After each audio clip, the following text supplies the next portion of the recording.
मेरा नाम साकिब अली है और इस वक्त मैं ब्लाइंड लेक शिगर पे मौजूद हूँ। ये जो पिकनिक स्पॉट है ये डिस्ट्रिक्ट शिगर में मौजूद है। ये स्कर्दू इंटरनेशनल एयरपोर्ट से तकरीबन 50 किलोमीटर के डिस्टेंस पे वाक़ है। आप शिगर व्यू पॉइंट पे पहुँचेंगे, वहाँ अल्लाह वाली चौक से आप लेफ़्ट टर्न लेके इस टूरिस्ट स्पॉट की तरफ आ जाएंगे। इस जगह को मकामी ज़बान में यरबा छो कहते हैं। यरबा से मुराद है अंधा और छो से मुराद है लेक। तो इसकी जो ट्रांसलेशन होती है वो अंधी झील कहलाती है। इस झील की ये खुसूसियत है कि इसका जो एग्जैक्ट स्पॉट है उसका मालूम नहीं है कि ये कहाँ से निकल रहा है, जो चश्मा निकल रहा है। इस वजह से यहाँ के मकामी लोगों ने इसको यरबा छो का नाम दिया था कि अंधी झील जिसका कोई सिरा मौजूद नहीं है। माशाल्लाह से बहुत ज़्यादा एक्सट्रीमली खूबसूरत व्यू है जिसकी कोई इंतहा नहीं।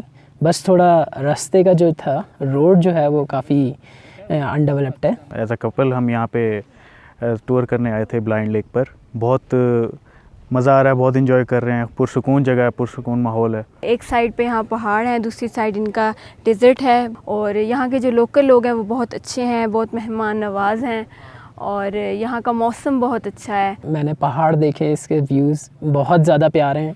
पानी भी बहुत ज़्यादा मतलब आप कह लें साफ़ है और दूसरा ठंडा हो रहा था अभी इस टाइम पे। हालांकि धूप हो रही है लेकिन काफ़ी ठंडा है और इधर कोई ऐसी जगह नहीं है जिससे दरिया का पानी इस लेक से मिल रहा हो। इस झील के राइट साइड पे इंडस रिवर मौजूद है और लेफ़्ट साइड पे आपको सरफराना कोल्ड डेजर्ट मौजूद है। इस झील के पानी के अंदर ट्राउट फिश, यहाँ की देसी फ़िश, इन सब की हार्बरिंग भी होती है, शुनुमा हो रही है और ये यहाँ पे अवेलेबल भी होती है। फिशिंग भी कर सकते हैं, बारबेक्यू भी कर सकते हैं और अगर वैसे आएंगे तो बहुत अच्छा है। आप यहाँ स्विमिंग भी कर सकते हैं, बोर्डिंग भी कर सकते हैं। हमें अपना जो पाकिस्तान है उसका टूरिज़्म प्रमोट करना चाहिए।